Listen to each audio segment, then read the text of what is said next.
Good morning everyone. आवाज जा रही है मेरी?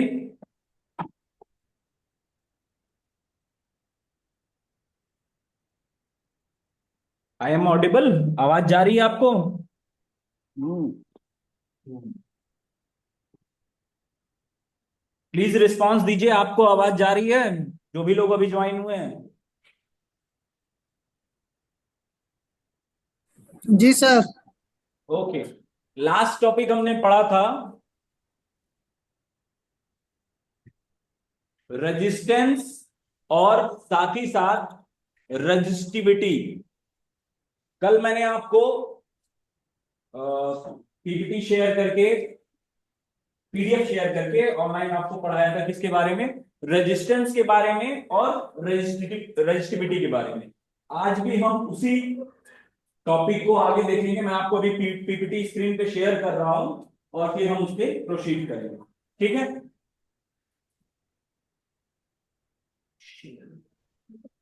बस 1 मिनट रुक जाइए, स्क्रीन शेयर करने दीजिए जिससे आपको मैं शुरू कर सकूं।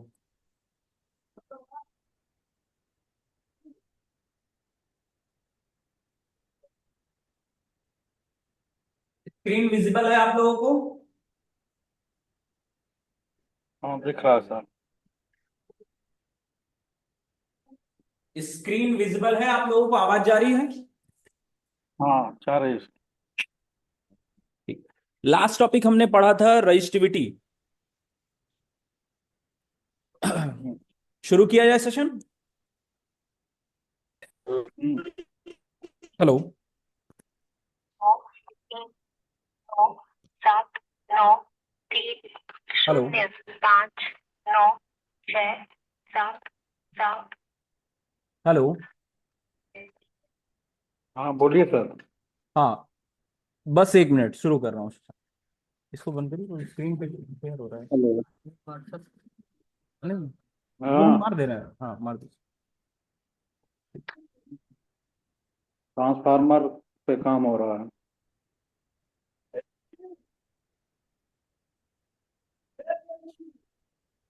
हाँ, तो लास्ट अभी टॉपिक लगेगी हमने आधा देखा था, घंटा। ये हमारा लास्ट रजिस्टिविटी का ग्राफ हमने देखा था। रजिस्टिविटी के ग्राफ में हमने देखा था कि जब हमारा टेम्परेचर बढ़ता है तो उसी के साथ में हमारा रेजिस्टेंस भी पैरेलली क्या होता है? इंक्रीज होता है। दोनों ही हमारा क्या होता है? एक दूसरे पे डिपेंड करता है। इस ग्राफ के माध्यम से हमने यही देखा था कि हमारा दोनों एक साथ में क्या हो रहा है? जब टेम्परेचर इंक्रीज हो रहा है तो उसी के साथ साथ हमारा क्या हो रहा है? ग्राफ भी, टेम्परेचर भी इंक्रीज हो रहा है। इतना आपको क्लियर था? इसमें तो कोई डाउट नहीं था? इसमें तो किसी को कोई डाउट नहीं था ना? नहीं सर। ओके, ठीक है। आगे बढ़ते हैं। दूसरा हमारा नेक्स्ट हेडिंग है effect on allowing on resistivity. Allowing on resistivity का मतलब क्या हो गया? रजिस्टिविटी जो हमारी होती है, मतलब रेजिस्टेंस की वो प्रॉपर्टी जो करंट के फ्लो को अपोज करती है, वो डिपेंड करता है, बंद कर दीजिए इसको, वो डिपेंड करता है कि जो हमारा मटेरियल है। अगर हम कॉपर की बात करेंगे, जैसे यहां पे आप देख सकते हैं लिखा हुआ है when a copper is alloy with zinc that alloy material is called brass 60%। अगर कॉपर में हम 40% जिंक मिला देते हैं तो उसकी वजह से जो हमारा मटेरियल मिलता है हमको, उसको हम ब्रास कहते हैं। वो मटेरियल जो रहेगा, जो ब्रास हमारा नया मटेरियल, जब हम इम्प्योरिटी को ऐड कर रहे हैं, उसकी वजह से जो प्रॉपर्टी हमारी गेन होगी, मतलब कॉपर की प्रॉपर्टी देखेंगे आप और ब्रास की प्रॉपर्टी देखेंगे तो दोनों की प्रॉपर्टी अलग अलग होगी। कॉपर जो हमारा होगा वो गुड कंडक्टर की कंडीशन में आएगा। उसमें जब हम करंट का प्रवाह कराएंगे तो वो इजीली स्मूथली क्या हो जाएगा? करंट का फ्लो कंटिन्यू रखेगा। बट जब आप बात करेंगे किसकी? ब्रास की बात करेंगे, जो हमने मिक्सचर उसमें इम्प्योरिटी कॉपर में मिला के बनाया हुआ है, उसके कंडीशन में उसका रेजिस्टेंस थोड़ा ज्यादा रहेगा। मतलब ब्रास का रेजिस्टेंस जो रहेगा वो क्या रहेगा? ज्यादा रहेगा, इसका ज्यादा रहेगा। और कॉपर का जो रेजिस्टेंस रहेगा वो क्या रहेगा? हमारा लेस रहेगा एज कंपेयर टू इस ब्रास वाले एलिमेंट के। क्यों? क्योंकि जब हमने इसमें इम्प्योरिटी ऐड की तो उसकी वजह से इसके रेजिस्टेंस इंक्रीज हुआ, रेजिस्टिविटी इसकी बढ़ी। लेकिन कभी कभी हमको इसकी रिक्वायरमेंट होती है, क्योंकि अगर आप बात करेंगे प्योर कॉपर से अगर कोई एलिमेंट आप बना रहे हैं, जैसे फॉर एग्जांपल मैंने आपको बताया था सॉकेट का, अगर प्योर कॉपर से आप क्या कर रहे हैं, उस सॉकेट के पिन को बना रहे हैं, तो ज्यादा यूज करने, थोड़ा भी रफली यूज करने पे क्या हो जाएगा, कॉपर का वो अपना स्ट्रक्चर हाँ डिफॉर्म कर लेगा, इजिली क्या हो जाएगा, डिफॉर्म हो जाता है ये। ठीक है, इजिली क्या हो जाएगा, हाँ डिफॉर्म हो जाएगा। बट जब उसमें हम 40% यहाँ पे जिंक ऐड करके और इसको एक नया मटेरियल ब्रास बना लेते हैं, उस कंडीशन में क्या होगा, उस कंडीशन में उसकी हार्डनेस जो रहेगा वो क्या हो जाएगी, इंप्रूव हो जाएगी, बढ़ जाएगी। हार्डनेस इंप्रूव हो जाएगी, थोड़ा रेजिस्टेंस तो बढ़ेगा, मगर इसका ये मतलब नहीं है कि अगर उसका रेजिस्टेंस बढ़ गया तो वो अच्छा कंडक्टर नहीं हो गया। मतलब वो कंडक्टर तो रहेगा ही रहेगा, बस थोड़ा सा उसके कंडक्टिविटी पे इफेक्ट पड़ेगा। मतलब as compare to proper copper, उसमें थोड़ा सा रेजिस्टिविटी ज्यादा रहेगी। इसीलिए हम क्या करते हैं, जैसे कि जो पॉइंट्स हो गए, जो टर्मिनल पे मतलब ये रहे कि जहां पे रफली हमको यूज करना रहे, वहां पे हम प्योर कॉपर नहीं यूज करते हैं, उसमें हम कुछ इम्प्योरिटीज को ऐड करके क्या करते हैं, उसको ब्रास में कन्वर्ट कर लेते हैं, और उससे हम क्या करते हैं, कोई भी पिन सॉकेट या फिर कोई जॉइंट हो गया, उसको हम डिजाइन करते हैं, क्योंकि वो एक छोटा सा पॉइंट हो गया। और बाकी जो कॉपर का रहता है पूरा हमारे घर में क्या रहता है, वायर रहता है। तो एक जो लंबा पाथ रहता है उसमें तो हमको अगर रजिस्टिविटी जितना मिनिमम से मिनिमम रखेंगे उतना हमारा क्या होगा, इलेक्ट्रिसिटी स्मूथली रन करेगा। लेकिन अगर हमारा हम क्या करें कि पूरे वायर में कॉपर की मात्रा को क्या कर दें 60 और जिंक 40 उस सेम उसी पैटर्न में कर दें, तो उससे क्या होगा, पहले तो हमारे जो वायर की हार्डनेस रहेगी वो इतना ज्यादा हार्ड हो जाएगा कि आप उसको कहीं भी इजीली मोड़ नहीं पाओगे। मोड़ेंगे तो या तो वो डिफॉर्म हो जाएगा या फिर मे बी ब्रेक भी हो सकता है। तो उस कंडीशन में हमको डक्टिलिटी नहीं मिलेगी। तो इसलिए हम क्या करते हैं कि सिर्फ और सिर्फ पॉइंट स्पेस को डिजाइन करते हैं। इसी को हम क्या कहते हैं, allowing of the resistivity effect. मतलब जब हम किसी मटेरियल में कोई इंप्योरिटी को, कंडक्टिंग मटेरियल में इंप्योरिटी ऐड करते हैं, तो उसकी वजह से अगर कंडक्ट बहुत अच्छा कंडक्टर है तो उसके ऊपर इफेक्ट पड़ेगा, और उसका रेजिस्टेंस जो रहेगा, उसकी रेजिस्टिविटी जो रहेगी वो चेंज होगी, वो बढ़ जाएगी। किसके केस में, कंडक्टर के केस में। क्योंकि अगर कंडक्टर अच्छा है और उसमें आप कोई इंप्योरिटी ऐड करें, दैट्स मीन कि जो दूसरा मटेरियल आप मिलाएंगे वो थोड़ा कम ही कंडक्टिंग, मतलब उसके कंपैरिजन में थोड़ा कम अच्छा होगा, तो डेफिनेटली वो क्या करेगा, उसकी रेजिस्टिविटी को इंप्रूव कर, रेजिस्टिविटी को बढ़ा देगा, रेजिस्टेंस को बढ़ा देगा, जिससे करंट का प्रवाह थोड़ा बाधित होगा। अब दूसरा हमारा हेडिंग, इस हेडिंग में कोई डाउट है? ये क्लियर हुआ कि हम क्यों इफेक्ट, क्या इफेक्ट पड़ता है जब हम किसी मटेरियल में कोई इम्प्योरिटी को ऐड करते हैं। तो आगे बढ़ा जाए।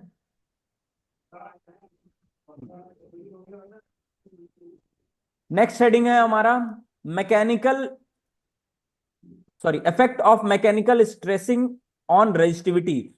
इसमें आप पढ़ेंगे the resistivity of a material also change under in influence of mechanical treatment, the fabrication of conductor from the ingot to final stage, intentionally hot working and cold drawing।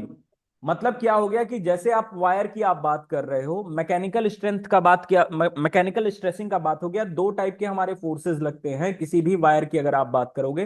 तो क्या होता है कि या तो आप उसको बहुत ज्यादा कंप्रेस कर रहे हो, मतलब दबा रहे हो, या फिर ऐसी जगह पे है क्या हो रहा है कि वायर पे खिंचाव पड़ रहा है। तो अगर दो कंडीशन है, मैं फॉर एग्जांपल अगर ट्रांसमिशन लाइन या अपने घर के वायर की ही बात कर रहा हूँ, छत पे लगे हुए वायर की बात कर रहा हूँ, एकदम अपर वाले फ्लोर पे अगर वायरिंग हमने की हुई है, तो डेफिनेटली जब धूप होती है, गर्मी बढ़ता है, तो उसकी वजह से क्या होगा कि उस वायर के ऊपर क्या होगा, टेम्परेचर का इफेक्ट होगा। अगर उसका मैकेनिकल स्ट्रेस वीक होगा, मतलब मैकेनिकल पॉइंट से वो थोड़ा सा, जैसे टेम्परेचर के कंडीशन में ज्यादा टेम्परेचर पे वो क्या हो जाए, लूज हो जाए, तो क्या होगा, मे भी हो सकता है कि अगर हमारा कहीं से फॉल्ट होगा, दो पॉइंट ओपन होगा, अगर खुला हुआ रहेगा तो वो एक दूसरे से टच हो सकता है, और टच होने की कंडीशन में फॉल्ट होने की संभावना बहुत ज्यादा होती है। तो उसके लिए हम दो टाइप का यूज करते हैं मटेरियल को बनाने के समय पे। एक होता है हमारा हॉट और दूसरा होता है हमारा कोल्ड ड्राइंग। कोल्ड ड्राइंग का मतलब जैसे आप देखे होंगे, कोल्ड ड्राइंग का मतलब ये हो गया कि सडनली आपने किसी मेटल को स्ट्रक्चर में बनाया है, मेल्ट किया पहले, फिर उसको एक स्ट्रक्चर में डिजाइन किया, उस स्ट्रक्चर में उसी हीट कंडीशन में, मतलब उसी गर्म, जैसे आप देखे होंगे जो तलवार या चाकू जैसे जो डिजाइन करते हैं, उसको क्या करते हैं, पहले गर्म ही लोहे से पीट पीट के, हथौड़े से पीट पीट के उसको एक आकार दिया जाता है एकदम गर्म ही अवस्था में। फिर उसके बाद उसको तुरंत के तुरंत एक ग्रीस के चेंबर में या फिर कोई ऐसा लिक्विड आप चेंबर में क्या करते हैं, उसको डिप करते हैं। डिप करने से क्या हो जाता है, उसके हम सरफेस की जो हार्डनेस रहती है वो क्या हो जाती है, हम बहुत ज्यादा बढ़ जाती है, जिससे कि वो इजीली क्या होता है, टूटता नहीं है और अंदर से क्या होता है, बहुत ज्यादा कठोर हो जाता है। उसी को हम क्या कहते हैं, हॉट कोल्ड ड्राइंग की बात कर रहे हैं, मतलब उसके उस प्रोसेस की बात कर रहे हैं जिससे कि उसके सरफेस की हाँ हार्डनेस इंप्रूव हो जाती है। ठीक है, तो इस ना ही वजह टास्क से आप चढ़ा ये रहे हैं अभी आधे मैकेनिकल घंटे बाद। स्ट्रेसिंग ऑन रेजिस्टिविटी ये भी बहुत ज्यादा इंपॉर्टेंट होता है कि अगर उसके मैकेनिकल स्ट्रेंथ उसके ऊपर मतलब खिंचाव से या उसके ऊपर दबाव से प्रभाव पड़ रहा है, वो अपना स्ट्रक्चर चेंज कर रहा है, तो उसका इफेक्ट डेफिनेटली आपके रेजिस्टिविटी और रेजिस्टेंस से डिनोट होगा। क्यों, अगर आप समझ सकते हो, कोई मैंने एक एग्जांपल दिया था, फॉर एग्जांपल वायर की ही बात कर रहे हैं, ये अगर आप वायर है, इसको हमने क्या किया, किसी वजह से, टेम्परेचर की वजह से ये क्या हो जा रहा है, डिफॉर्म हो जा रहा है, कुछ इस फॉर्म में हो गया, मतलब यहाँ पे क्या बहुत ज्यादा हीट हुई, ये डिफॉर्म हो गया। तो इसकी वजह से जो ये लेंथ थी और इसकी जो अभी की लेंथ है, इन दोनों में क्या हो जाएगा, चेंज हो जाएगा। L1 और L2 में मे भी ये क्या हो सकता है, 1 सेंटीमीटर हो सकता है, दूसरा वाला क्या हो सकता है, 1.5 सेंटीमीटर होगा। तो जब हमारा लेंथ बढ़ेगा तो डेफिनेटली क्या होगा, उसकी वजह से रेजिस्टेंस भी बढ़ेगा, रेजिस्टिविटी भी इंपैक्ट होगी। तो इसी वजह से हम मैकेनिकल स्ट्रेसिंग को भी वो कहते क्या हैं, होता है? इफेक्ट की वजह से अरे हम हमारा कहीं रेजिस्टिविटी इफेक्ट होता है। या कहीं खली को न मुड़ जाए। कोई वहीं पे और बात नहीं। इसमें कोई और पॉइंट आपको, सर नेक्स्ट में करो, या आप कर सकते हैं अगर हो जाए तो इसमें ड्यूरिंग, हाँ, तो आप इसमें ये देख सकते हैं। ठीक है, नेक्स्ट हमारा जो हेडिंग है वो क्या है, एज हार्डनिंग रेजिस्टिविटी। जैसे मैंने अभी आपको बताया कि जैसे आप मटेरियल की बात कर रहे थे, जैसे एक नाइफ या स्वॉर्ड, तलवार की जो बात कर रहे थे, आप डिजाइन करने के लिए उसको क्या करते हैं, हम मेटल पहले हीट प्रोसेस से गुजारते हैं, फिर उसके बाद सडनली उसको क्या करते हैं, ठंडा कर देते हैं। तो उससे क्या होता है कि हमारा जो, हो गया सर, 1 सेकंड रुक जाइए, पहले उस पॉइंट पे ले जाना पड़ेगा ना। यहाँ ये आपका ये पता चला कर्सर यहाँ पे। अच्छा अच्छा, ठीक ठीक ठीक, बस 1 मिनट रुक जाइएगा।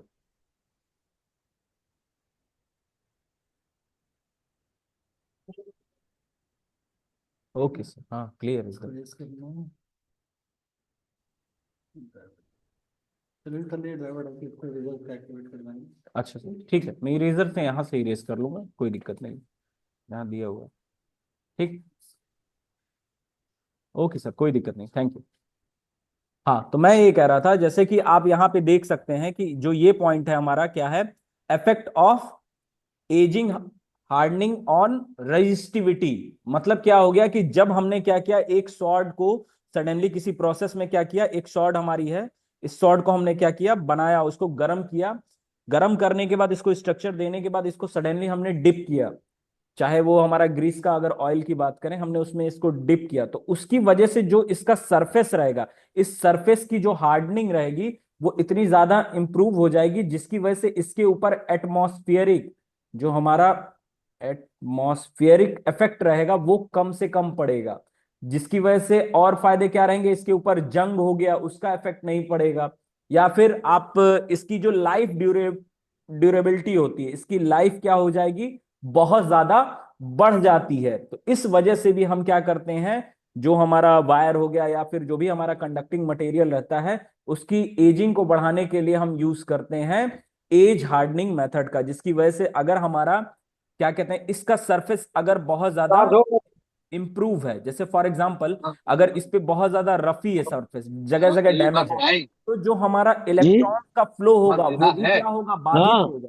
हाँ, और देना दूसरे पड़ेगा। कंडीशन में हमारा एक सरफेस क्या है जो बहुत ही स्मूथ है, देखिए कैसे इसकी दिया है, वजह से हमारे पता नहीं। नंबर ऑफ इलेक्ट्रॉन्स क्या होंगे, देखिए कैसे दिया इजीली है भाई। पास हो जाएंगे। और इजीली पास हो जाएंगे तो उसकी वजह से हमारा रेजिस्टेंस क्या होगा, इसमें लेस बता रहा था एमपी होगा, और पॉलिटेक्निक इसमें में आपको, रेजिस्टेंस क्या होगा, लिटिल फ्लावर बढ़ेगा। में मतलब पड़ेगा। रेजिस्टेंस इसमें हाई रहेगा तो लिटिल फ्लावर, रेजिस्टिविटी भी हाई औरंगाबाद, रहेगी, और इसमें भी क्या होगा, औरंगाबाद। रेजिस्टेंस अगर हमारा कम से कम रहेगा तो हमारा जो कंडक्शन रहेगा, मतलब सप्लाई का फ्लो रहेगा, वो बहुत स्मूथली रन करेगा। तो इस वजह से हम इस एज हार्डनिंग प्रोसेस से इसको, अनिल जी माइक ऑफ कर लीजिए।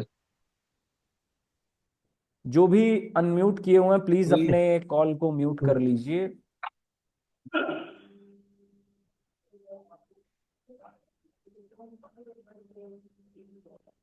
एक सेकंड।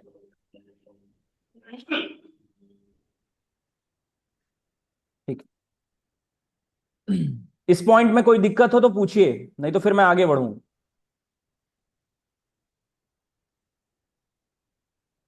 कोई डाउट है इसमें? मैकेनिकल स्ट्रेंथ मैंने आपको बता दिया, एलॉइंग बता दिया, एज बढ़ाने के लिए, एजिंग के लिए, किसी भी मटेरियल को एजिंग को बढ़ाने के लिए हम यूज करते हैं इसका। Effect of cold working on resistivity, same वही मैंने बताया जो अभी आपको।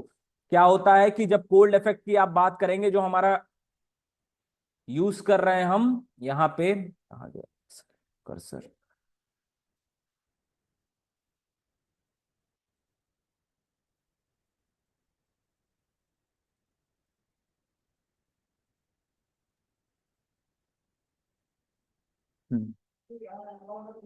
ये रहा। कोल्ड इफेक्ट क्या लिखा हुआ है, the cold working is manufacturing process use to increase the strength of material. Cold working is also known as work hardening or strain hardening. Cold working is used to increase the mechanical strength of the metal. Cold working distribute the crystal structures। मतलब कि cold working, जैसे आप, अगर आप क्या कर रहे हो, किसी मटेरियल को आपने एक सोने को पिघला लिया है, तो सोने को ऐसा नहीं होता है कि किसी भी स्ट्रक्चर पे क्या करते हैं, डायरेक्ट एक फॉर्म आपने डिजाइन किया हुआ है। फॉर एग्जांपल अगर हमको एक रिंग बनानी है तो ऐसे गोला बना लिया इस रिंग में, और लिक्विड को क्या किया, इसमें गिरा दिया, गोल्ड को।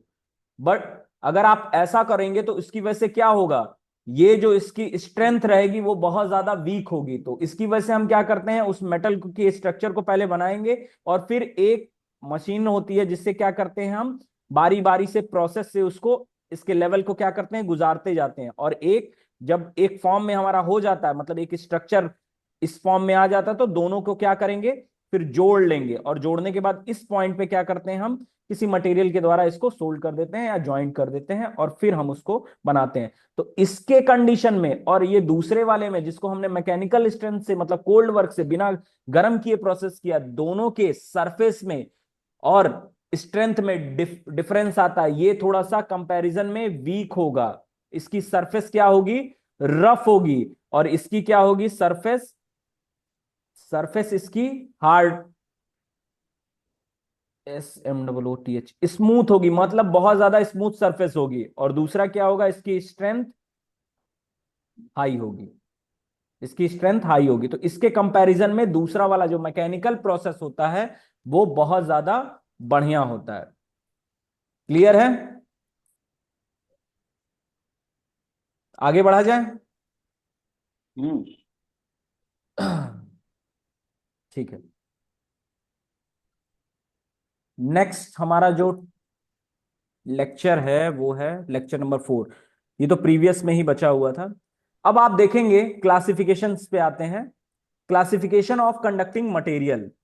तो क्लासिफिकेशन के हिसाब से कंडक्टिंग मटेरियल दो टाइप के होते हैं, लो रेजिस्टिविटी कंडक्टिंग मटेरियल और high resistivity conducting material. Resistivity मैंने अभी आपको बताया, रेजिस्टेंस की प्रॉपर्टी होती है रेजिस्टिविटी, जो कि क्या करता है, हमारे करंट के प्रवाह को रोकता है। उसको दो पार्ट्स में हम क्या करते हैं, डिवाइड किए हुए हैं। कौन कौन से, सबसे पहला हमारा क्या है, लो, एक तो हमारा है लो रेजिस्टिविटी, और दूसरा हमारा है हाई रेजिस्टिविटी। ड्रॉ क्यों नहीं हो रहा है, एक सेकंड रुकिएगा।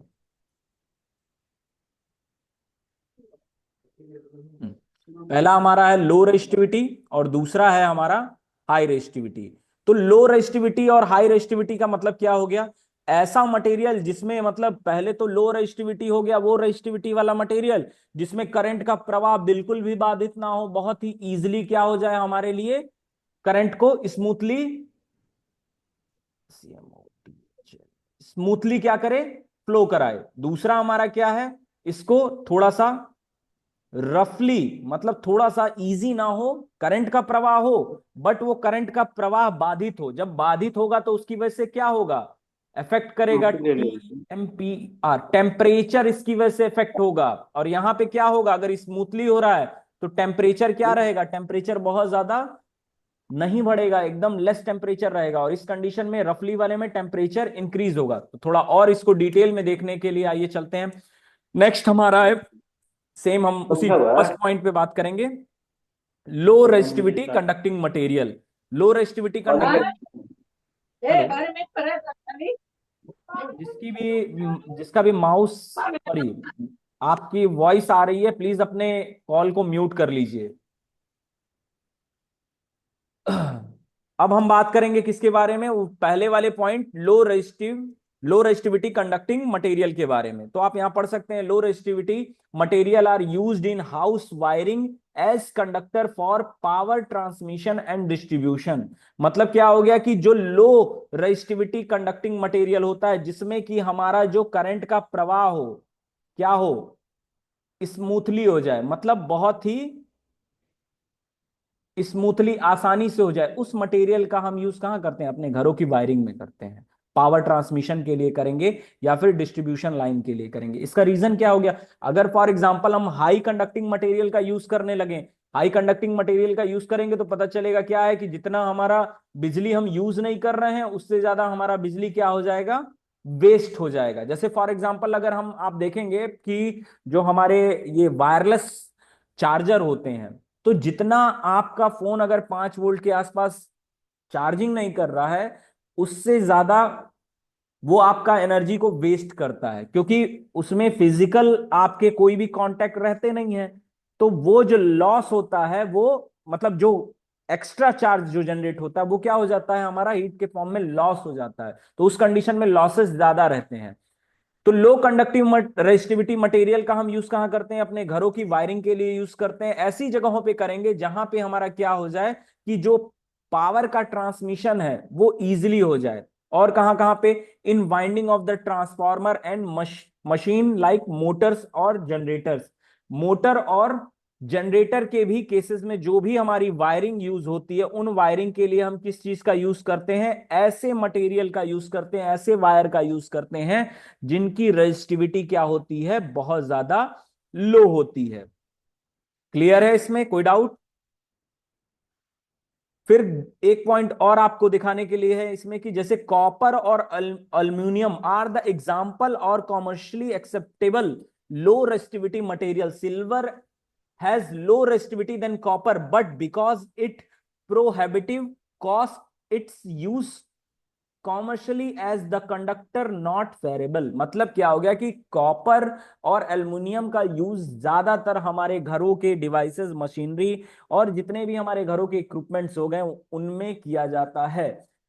लेकिन अगर आप देखेंगे तो मैंने बताया था कल भी, सिल्वर हो गया, गोल्ड हो गया, उनकी रजिस्टिविटी अगर आप कंपेयर करेंगे कॉपर से तो वो क्या होती है, वो और ज्यादा कम होती है। मतलब कि कॉपर और गोल्ड, सॉरी सिल्वर और गोल्ड जो हैं वो एज कंपेयर टू कॉपर और एल्युमिनियम बहुत बेहतर कंडक्टर है। लेकिन फिर वही बात हो गई कि जितना हमारा मतलब वायरिंग में हम कराएंगे उससे कई गुना ज्यादा हमारा कॉस्ट वेस्ट हो जाएगा, मतलब बहुत ज्यादा चार्ज पड़ जाएगा। एक नॉर्मल हम जितना कराएंगे वायरिंग के खर्चे आते होंगे उससे कम से कम 50 गुना ज्यादा तो बड़े आराम से हमारा चार्ज एक नॉर्मल वायरिंग का पड़ जाएगा। तो इस वजह से हमारे कॉस्ट इफेक्टिव होता है। इस वजह से हम क्या करते हैं, सिर्फ और सिर्फ सिल्वर और एल्युमिनियम, सॉरी एल्युमिनियम और कॉपर वायर का या फिर मटेरियल का हम यूज करते हैं अपने डेली यूजेस में।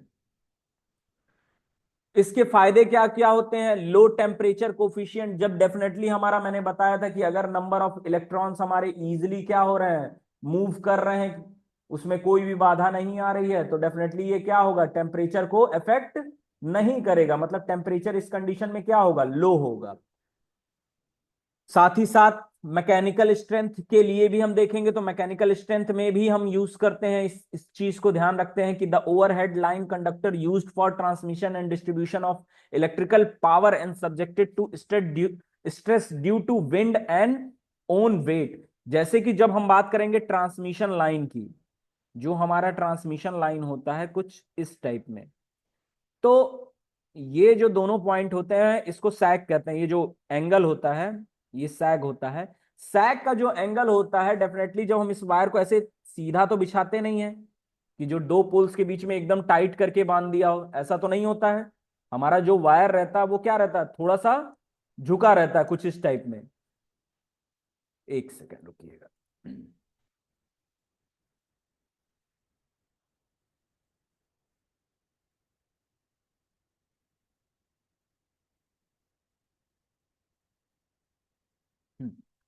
तो मैं ये कह रहा था, जो वायर हमारा रहता है वो क्या होता है, थोड़ा सा झुका रहता है। वायर का खुद का अगर वेट है, फॉर एग्जांपल यहाँ पे इस वायर का अपना एक वेट है, मान लेते हैं कि 5 kg का हमारे इस वायर का वेट है, तो ये वायर जो है ये दो पॉइंट्स के बीच में क्या है, झूला हुआ है। तो डेफिनेटली अगर इसके ऊपर विंड का इफेक्ट पड़ता है, बहुत तेज हवा चलती है, तो जब ये बार बार हिलेगा इस पोजीशन में, तो क्या होगा, इससे इसका जो स्ट्रक्चर रहेगा वो डिफॉर्म हो सकता है। तो इस वजह से मैकेनिकल स्ट्रेंथ का हम बहुत ज्यादा ध्यान देते हैं लो रेजिस्टिव मटेरियल में। अगर ट्रांसमिशन लाइन कर रहे हैं तो डेफिनेटली उसमें कुछ ना कुछ इम्प्योरिटीज को ऐड करेंगे, ऐसी इम्प्योरिटीज को ऐड करेंगे जो क्या करे, मटेरियल की रेजिस्टिविटी को ना इफेक्ट करे, रेजिस्टिविटी लो ही रहे, और हमारा इसका जो स्ट्रेंथ है वो क्या हो जाए, इतना मजबूत रहे कि उसके ऊपर हवा का कोई भी प्रवाह, अगर वो हिले भी तो उसकी वजह से स्ट्रक्चर उसका ना डिफॉर्म हो।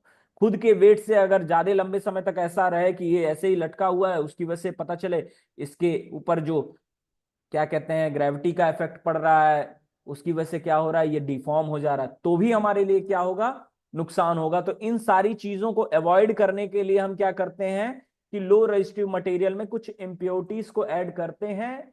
बट इस बात का ध्यान देंगे कि जो इम्प्योरिटी हम ऐड कर रहे हैं उनकी क्वांटिटी इतनी होनी चाहिए कि बस वो मैकेनिकल स्ट्रेंथ को इंप्रूव करे, एज कंपेयर टू कि उसके रेजिस्टिविटी को ही क्या कर दे, बढ़ा दे। रेजिस्टिविटी जितना ज्यादा कम होगी, हमारा पावर फ्लो उतना ही ज्यादा स्मूथ होगा। फिर एक पॉइंट होता है हमारा क्या है, कोरिजन और डक्टिलिटी। कोरिजन और ductility, the conducting material should be such that is not corroded when used in outdoor atmosphere। मतलब क्या हो गया कि अगर हम बाहर के लिए यूज कर रहे हैं ऐसी जगहों पे, जैसे ट्रांसमिशन लाइन की ही मैं एग्जांपल लूंगा। ट्रांसमिशन लाइन जो हमारी रहती है वो क्या रहती है, हमारे बाहर एटमॉस्फेयर में खुले में रहती है, ऐसा नहीं है कि उसके ऊपर कोई कवर रहता है। तो हम इस बात का भी ध्यान देंगे कि हम उस मटेरियल में, अगर कॉपर में क्या होता कि अगर फॉर एग्जांपल हम आयरन की बात करें, ठीक है, आयरन में क्या होगा कि अगर थोड़ा बहुत भी इस पे वाटर का इफेक्ट पड़ेगा तो इसमें जंग लग जाएगी। बट कॉपर की कंडीशन में क्या है, ऐसा नहीं होगा।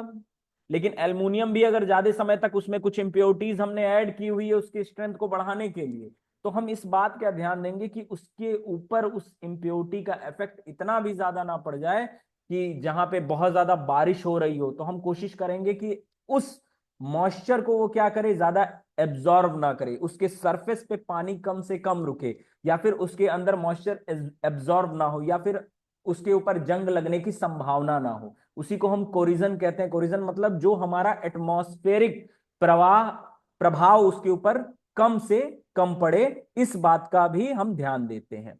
डक्टिलिटी क्या हो गया, ductility is a property of material which allow it to be draw out into a wire. जैसे मैंने बात किया कि अगर आपने वायर में क्या किया है, एक एग्जांपल मैंने अभी पहले बताया था आपको कि जब आप ब्रास बनाते हो तो उसमें 60 और 40 का रेशियो रखते हो।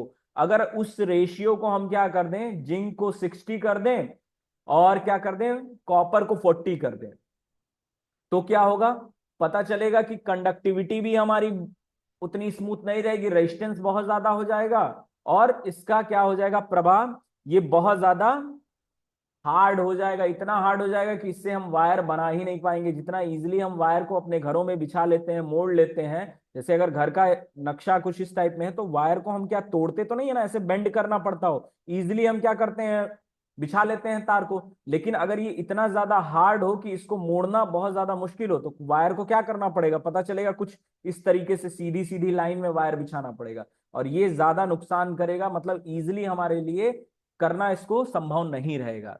तो इस चीज को हम अवॉइड करते हैं। डक्टिलिटी मतलब उसके जो मुड़ने की क्षमता रहे, इजिली हम उसको यूज कर सकें, वो हमको प्रोवाइड करना जरूरी रहता है।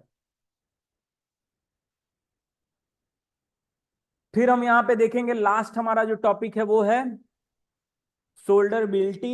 Conductor have often to be joined. The joint should be of offer minimum contact resistance. A simple joint would be twist conductor with material to which is jointed, but average cost high contact of resistance, minimum contact resistance भी। हाँ, ये point ये हो गया कि अगर for example हमारे दो वायर्स के बीच में हमने कोई जॉइंट का पॉइंट किया हुआ है, जैसे दो जॉइंट के हमने लिए क्या किया है, अगर हमारा वायर है, इस पॉइंट पे हमने क्या किया है, दो टर्मिनल्स को ज्वाइन किया हुआ है, इस पॉइंट पे अगर हमारा दो वायर अगर जुड़ रहा है, तो हमारा जो ये कांटेक्ट रहेगा, इनके बीच में ये जो मीडियम रहेगा, इस मीडियम को हम क्या रखेंगे, ऐसा मीडियम रखेंगे कि ताकि हमारा ये इस एरिया और इस एरिया के बीच में इन केस जो ज्वाइंट हो रहा है, वो इसकी हार्डनिंग, मतलब इसके हार्डनिंग क्या हो, इतनी इसकी हार्डनिंग इतनी अच्छी हो कि इसका इंपैक्ट जो हमारा करंट का फ्लो हो रहा है वो बाधित ना हो, मतलब यहां पे हो जॉइंट भी इसको अच्छा खासा मिल जाए, स्ट्रेंथ भी मिल जाए, और इसकी रेजिस्टिविटी भी अफेक्ट ना करे। मतलब इसका रेजिस्टिव, डेफिनेटली अगर हम किसी मटेरियल में कुछ इंप्योरिटी ऐड करेंगे, इंप्योरिटी ऐड करने की वजह से इसका रेजिस्टेंस थोड़ा सा बढ़ेगा, रेजिस्टेंस बढ़ना चाहिए, मगर इतना नहीं बढ़ना चाहिए कि वो इसके कंडक्शन को अफेक्ट करे।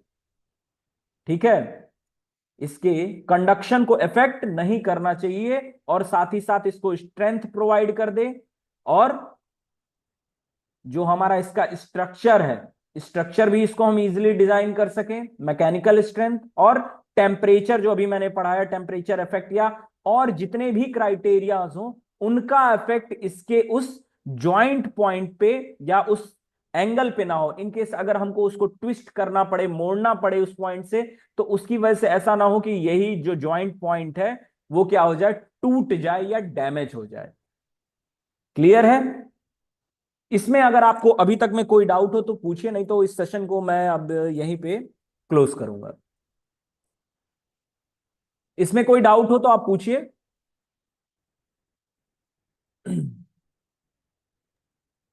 नहीं इसमें सर।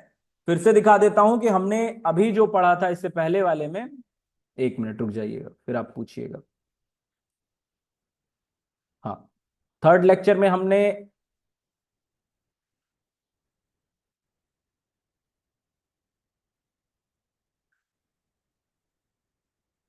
हाँ ये देखा था, पहले हमने देखा था क्या, effect of allowing on register resistivity, mechanical, ageing, cold resistivity, और दूसरे में हमने देखा है दो टाइप के हमारे क्लासिफिकेशंस होते हैं कंडक्टिंग मटेरियल के, लो रेजिस्टिविटी मटेरियल और हाई रेजिस्टिविटी मटेरियल। इसमें जो भी आपको क्वेश्चंस हो प्लीज पूछिए।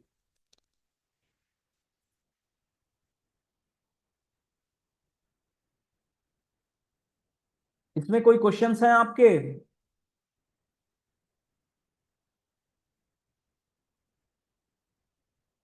मेरी आवाज जा रही है?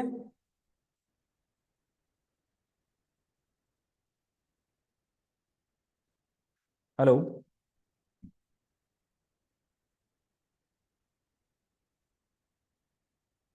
हेलो? अगर आपके कोई डाउट्स हैं तो पूछिए, 5 मिनट आपके पास मैं दे रहा हूं। आप कोई भी डाउट, जो भी किसी भी पॉइंट में अगर नहीं समझ में आया तो मैं, मेरे से आप क्वेश्चन पूछिए, ताकि मैं फिर आगे प्रोसीड कर सकूं।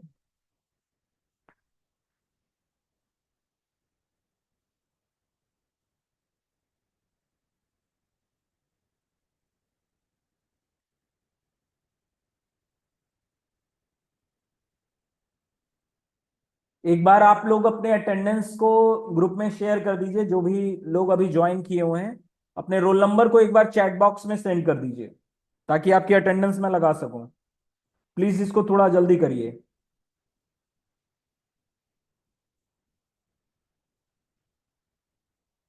चैट बॉक्स में प्लीज अपने रोल नंबर को एक बार सेंड कर दीजिए। हाँ ठीक है, रोल नंबर 24 और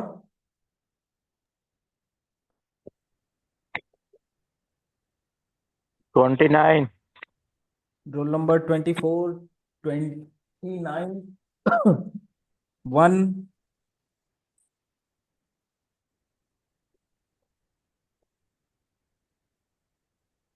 रामनाथ जी, आपको अपना रोल नंबर नहीं पता है क्या? 24, 29, 1 रामनाथ। टोटल 7 लोग हैं जिसमें से अभी 4 ही लोगों का नाम मिला है मुझे। अखिलेश गुप्ता, अशोक कुमार सिंह।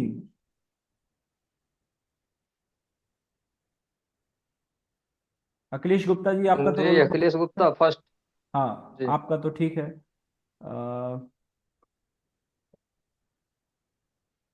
अशोक जी, आपका रोल नंबर।